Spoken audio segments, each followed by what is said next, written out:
We ran into each other at a restaurant. We literally ran into, I was sitting in my chair. Our chairs were like up against each other. And that's when we met. And we talked for a while that day. And I said, please come on the show. I would love for, you to have this platform to talk to people about what you're doing. And I asked you about the negativity then. I said, how are you dealing with, like, what's going on in the world? Because I was sitting with some other women who were just really angry and saying, what do we do about all this? And you said, we have to be joyful warriors. You know, I decided at the end of last year, there was so much that was just creating anxiety and depression and anger. And I was like, I'm done with that. I'm done with that. I don't like that feeling. I don't think any of us do. And let's just go into 2018 and be joyful warriors. I like that term, joyful warriors. And because, as you said, we can't just be against something. We have to be for something. That's exactly right. And in all of what we're seeing, I mean, these kids that are just marching, I mean, the Stoneman Douglas kids, at the Women's March, there's so many things that are happening right now where people are taking to the streets. And we have to remember, it's not about fighting against something, it's about fighting for something. And it is fighting with a spirit of love of country. And that's really important to remember. Yeah. We love our country. And part of being a patriot, love of country, is about fighting for the ideals of our country, fighting for the best of who we are. We are a great people. We are a great country. And it is part of loving our country to say, you know what? I believe those words we spoke in 1776, that we are all equal and should be treated that way. Yep. I believe those words. I believe those words. And I will march and I will fight to make those words true. And I will do that joyfully. Yes, and you will do it joyfully. And because both of your parents are immigrants, your father is from Jamaica and your mother was from India.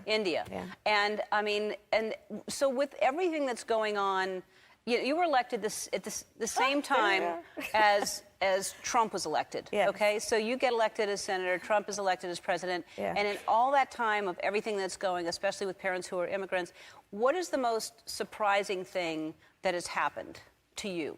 Well, I mean, there's a lot, and there are those moments like when this administration arbitrarily made a decision to rescind protection to those dreamers that are protected by DHAKA.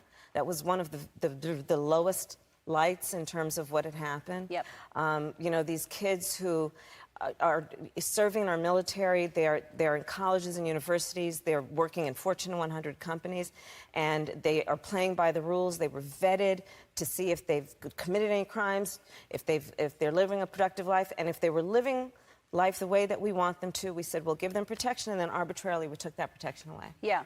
That is appalling to me. It is. It really, it makes me so sad, and we need to fight for them to be protected. And so on the topic of those dreamers, I'll tell you then a highlight of the experience that I've had as a United States Senator.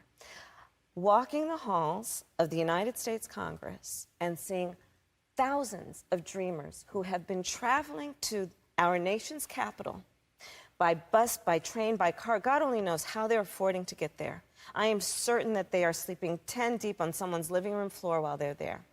And they are there every day, walking the halls, truly believing that if the members of the United States Congress see them and hear their stories, that we'll do the right thing. These kids believe in our democracy. That's a beautiful thing. Yeah. Yeah. It's a beautiful thing. Yeah. Right? So we have to do right by them. Yeah, that's right. Yeah. That's right.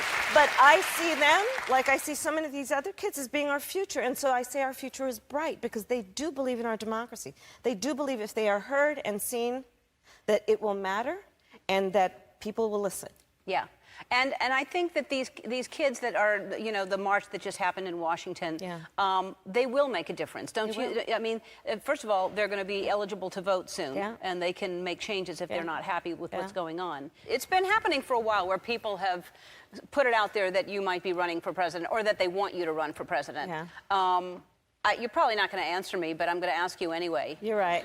But on both counts. You won't answer. I'm not going to answer. No. What then? But here's let me see what your answer is, though. Will you run for president? Okay, let me tell you that. What's your answer? So here's my answer. Right now, we are in the early months of 2018. And at this very moment in time, there are people across America who have priorities around their health care, have priorities around can they get through the end of the month and pay the bills, pay off their student loans, can they afford to pay for gas, housing, critical issues.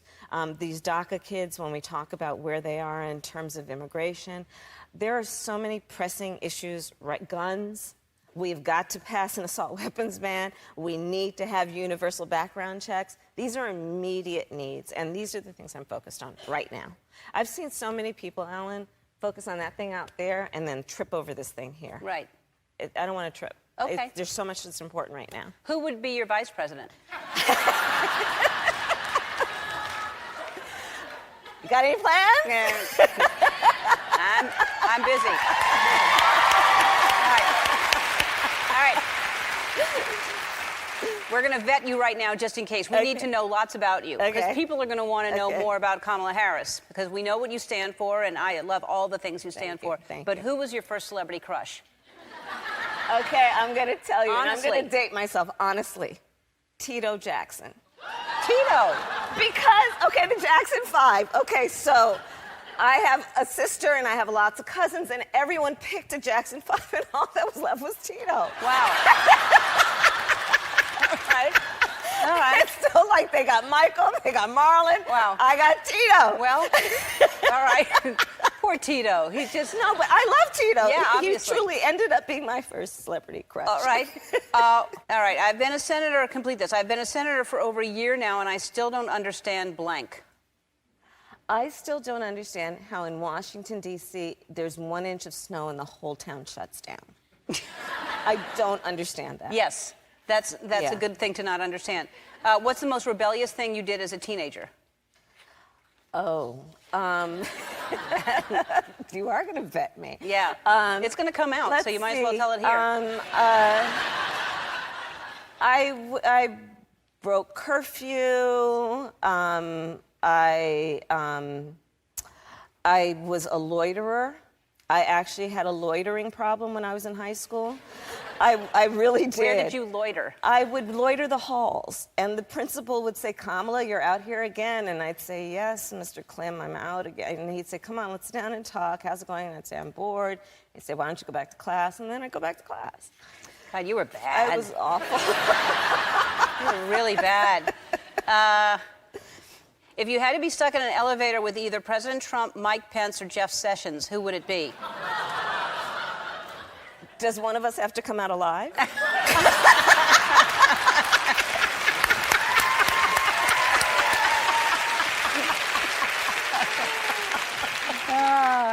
You can't sleep in the middle of the night. What do you do?